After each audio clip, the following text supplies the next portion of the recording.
My dreams are generally I could categorize into 9 different groups. I find the number 9 daunting. That's a lot of different dreams I have to have at night. I don't want that kind of responsibility. Right. You know? Well, I don't think you always have to have all 9. I think that's just the broad category they would fall under. Okay. Like you may always have dreams that you're naked at work, which means whatever. I'm not even sure what that means. I don't either. What do you think that means? I don't know. I mean, when you go to dream books and things like that, there's usually a bunch of different conflicting theories. I used to have a dream that my teeth were either falling out or shattering, and I've heard different explanations for that. You are joking me. Have you had that one too? It's a common one. No, it's that wow. It's that jamais vu again. No, it's not. It's deja vu. No, it's not. It's you bringing up something that's already been brought up. Have I said this before? Dude, this happens a lot, Chuck. Eggs Benedict. Ah, right. Mo Betta. Okay. I mean, come on, Chuck.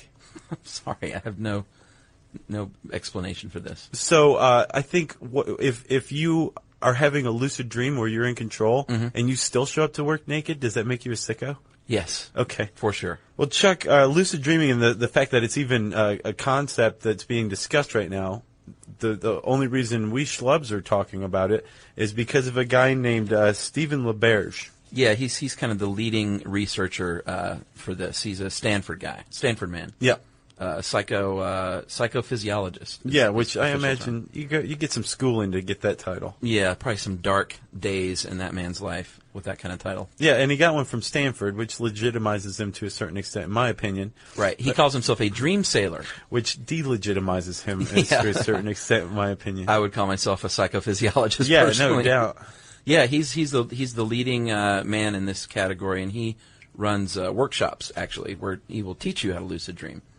And apparently they ain't cheap. No, a few $1,000s, right? Yeah, and he'll also say that, and I'm not saying this guy's a scammer, of course. It might be completely valid, but he says, sometimes it'll take you several months of this to... several workshops. Right, several paychecks. Right. To learn how to lucid dream. And you can either go to Dr. LaBerge's lucid dreaming workshop, or you can just read this article, because there's some actual methods of teaching how to lucid dream. Right, we're not going to do that right now, though, are we? No, I think we should talk a little bit about dreaming, part of the brain. Remember I said that there's 2 camps, psychological, Yeah. right, and then the physiological. Sure.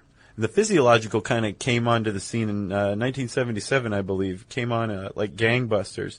Well, Josh, I think before we can talk about how to lucid dream, we should talk about what lucid dreaming actually is on the not biological, but The physiological side? Side. Yeah, that's the other camp. There's the psychological, and then there's the physiological as well. So Right. we do know that lucid dreaming occurs during REM sleep, which Right. is the 5th sleep stage, Right. when your body is just basically motionless. Your body's literally paralyzed. Right, figuratively paralyzed. And you don't have any sensory input as far as anybody knows. Right. And you can't move except for your eyelids. Yeah, your eyelids. And this Stephen character has researched, set up studies where they would have a pre-planned eye movement, correct?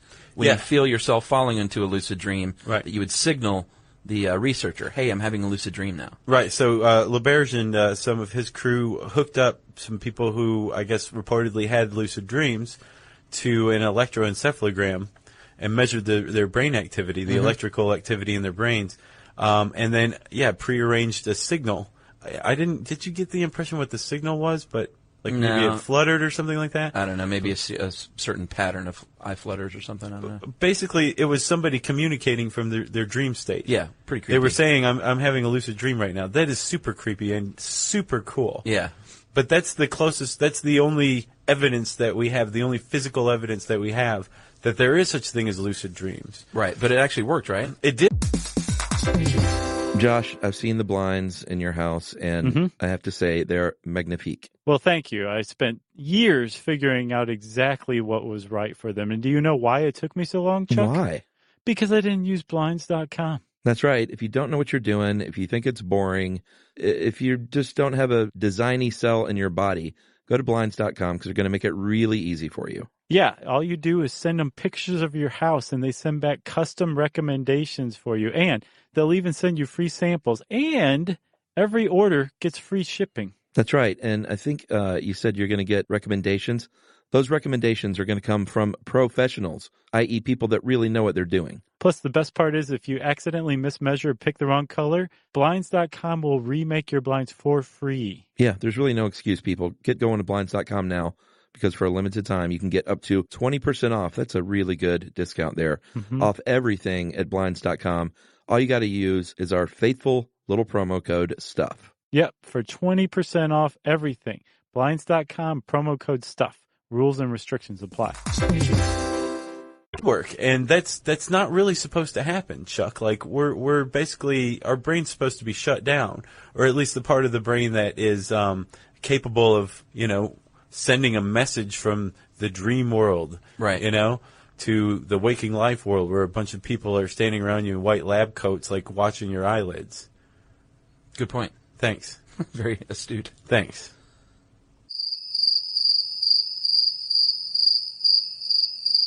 So, Chuck, what was that? I don't know.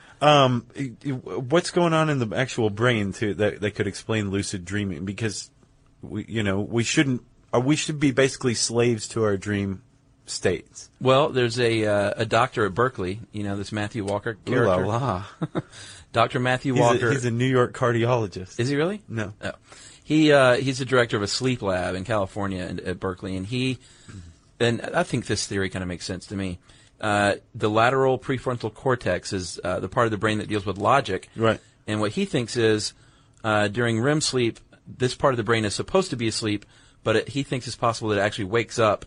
So your dream state and logic are both firing at the same time. Right. So the dreamer is able to kind of recognize that you're actually dreaming. Right. Because that makes sense. If the logical part of your brain is working, you'd be like, I don't really fly. Right, of course. I must be dreaming. Or I'm falling now and I'm going to die. Yes. Or Another common dream. how about apparently lucid dreams are often sexy dreams. True. That's what Imagine I that hear. level of control. Erotic in nature. Yeah. I have a lot of celebrity dreams where I'm friends with some of my celebrity heroes. Wow. I have them all the time. Well, not all the time. I have like 5 or 6 really detailed good ones a year that I'm like buddying around with Larry David or Gene Ween. Bo and Luke Duke. Yeah, Bo and Luke Duke, Yeah. the 3 of us. Yeah. I'm riding shotgun. I'll bet. Yeehaw. I do, though. My wife, Emily, always cracks up. She thinks it's funny. So, Chuck, let's undermine Stephen LeBerge's thousands of dollars per workshop. Come on. And, Teach people how to have lucid dreams. okay, let's do it. At the very least, we're going to give you a few techniques that you could try. We make absolutely no claims that this will work, so don't even try to sue us if it doesn't. But it's worth a shot. I think it makes sense. The first thing you have to be good at is dream recall. Yeah. That's kind of like the setup you should do is keep a dream diary, they say, a dream journal, and, keep some paper and a pen next to your bed. And when you wake up, write down what you were dreaming, even if it's in the middle of the night. And as you do that, you'll become more attuned to the process, and you'll kind of train yourself to remember your dreams. Yeah. So that's a good start.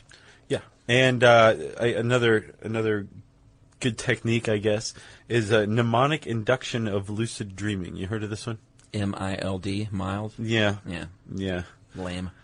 This is one of LeBerge's techniques. Yeah. So apparently he's given it away. Sure.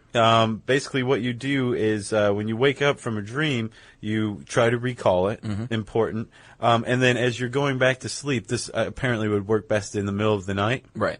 When you go back to sleep, you keep reminding yourself that you're about to start dreaming. And pretty soon you're going to dream again, and you actually want to go back to the last dream you had. Right. So you're controlling things from the outset. Mm-hmm. And then once you get to that dream again, you're going to start. You want to actively look for what LeBerge calls dream signs. The dream sailor calls these dream signs. Detail, right? Right. Well, like if you have wings or you're flying. Right. So you're looking for these kind of things, and you remind yourself that you're dreaming, and that apparently puts you in the driver's seat of your dreams and can give you lucid dreams that you're in control of. I would have called myself the dream weaver.